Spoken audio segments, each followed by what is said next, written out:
Okay, so I want to do a conceptual um, example with you from section 1.5. That homework is due on this Friday.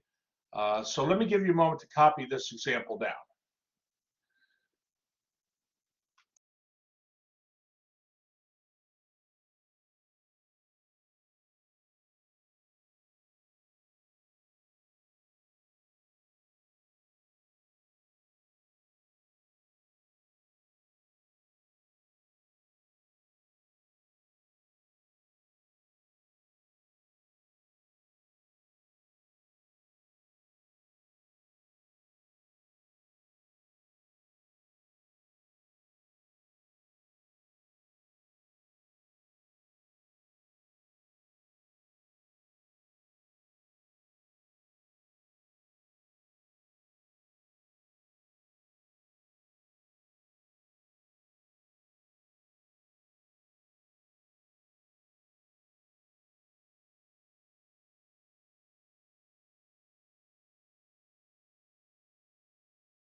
Okay, I'm here. Now let me just see. There was something in the chat.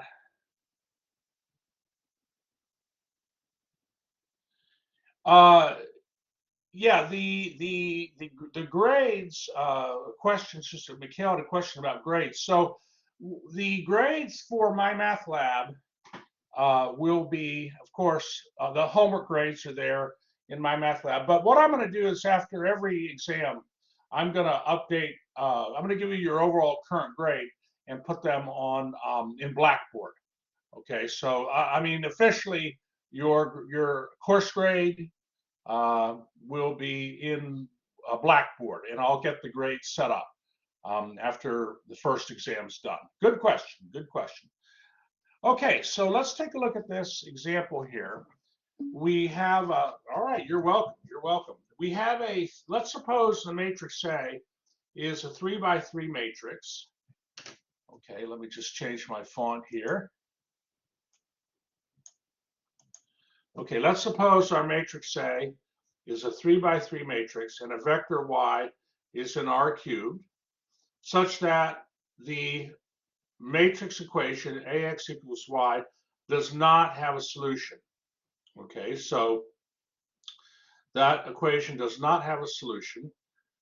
Could there exist a vector z, another vector z, in three-dimensional space, R cubed, such that the equation AX equals z has a unique solution? Okay, and unique solution would be like, 2, -1, 3, a unique solution. So that being said, uh, this is one of these conceptual type problems. And they come up, of course, in like multiple choice questions and so forth. The homework tends to be broken up into problems that are some like involving, computation and working out row operations and so forth. And then others are a little more conceptual, a little more theoretical, I should say. So what do you think the answer is to this? Do you think the answer is yes or no? Okay, Yasin thinks no. Okay, Mikhail thinks it's possible, not necessary, but it's possible. So I like it when people have different opinions. Belinus may or may not be. Okay, okay. So well, I can tell you for this, the yeah, well, so Yasin's talking about a free variable, and that's an important. This is an important thing here. So if a solution, a unique solution means one solution. If there were a free variable, you would have infinite number of solutions. So I can tell you the answer to this is going to be no. The answer is going to be no. And let me show you why here. What's really helpful for these conceptual type problems that often show up in your multiple choice exercises is to create an example to convince yourself of that of your answer. So let me go to the solution here, and here's what I did when I did this problem. Okay, I made up an example. I made up just a little example for myself. Okay, so here's a system of equations. Okay, and you'll notice in the like my vector y is 2, 3, 9, and I wanted to have a, okay, so hold on here. This, a times x equals y. There's a, hold on here. I want to make sure I have my terminology right. Yeah, there's that system of linear equations, and it's just an example I made up. And you'll notice that the bottom row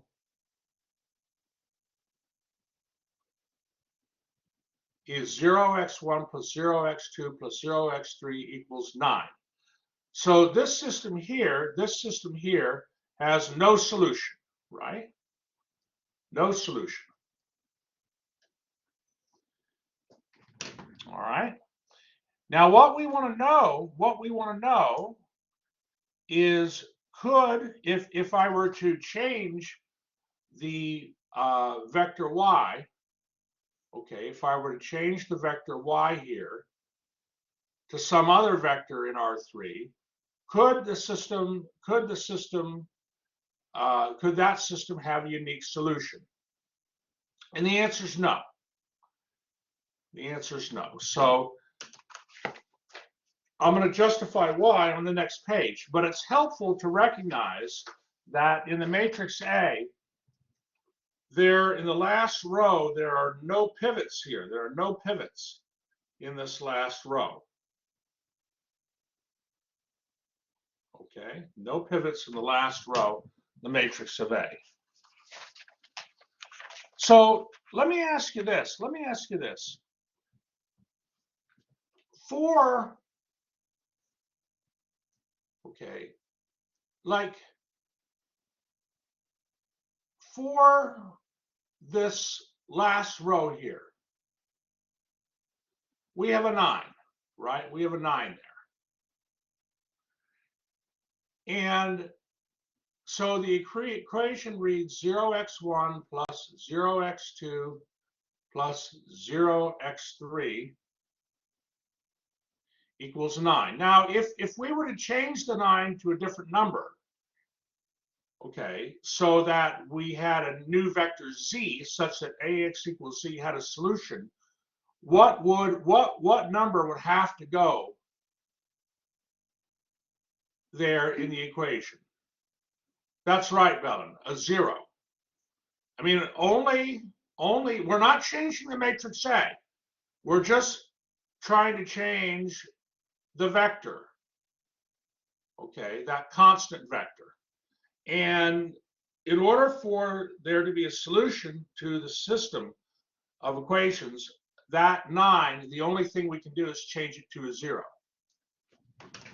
So, okay, well, what does that mean then? Well, if we let's go to the next page here. So, and basically this is a recap. What I'm saying then is that if our solution, if our system ax equals z has a solution, then x must have at least one free variable.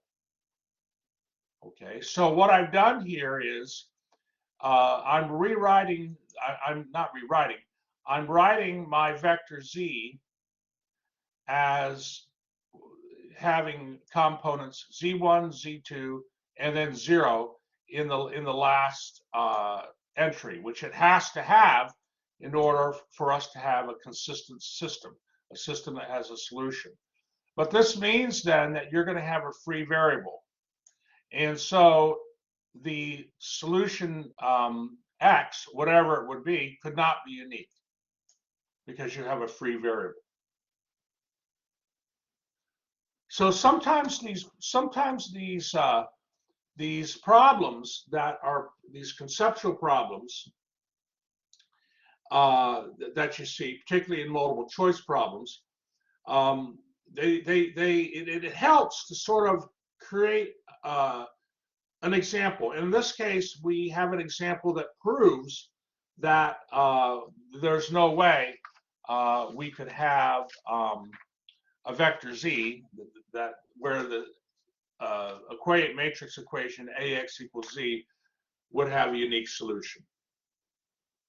Okay, so how many of you sometimes kind of create little concrete examples to help convince yourself of that, of your answer? Okay, Jonathan does. And this is something that you know, sort of in linear algebra, it's sort of the course that many people consider as sort of the first time that you maybe have to do this. You know, in calculus, you differentiate and you do integration, but this is a little more conceptual in the sense that the problems are a little more abstract. But yet the abstractness can be, you know, you can be comfortable with conceptual problems by making up little examples like I did here. And that's what I wanted to mention in, you know, in section, for something in section 1.5.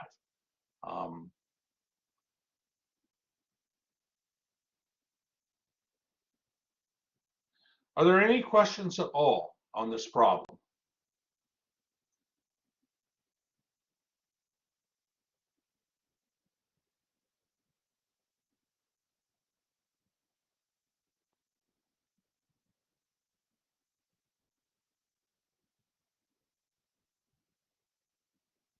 Okay, well then I'll go ahead and stop the recording here.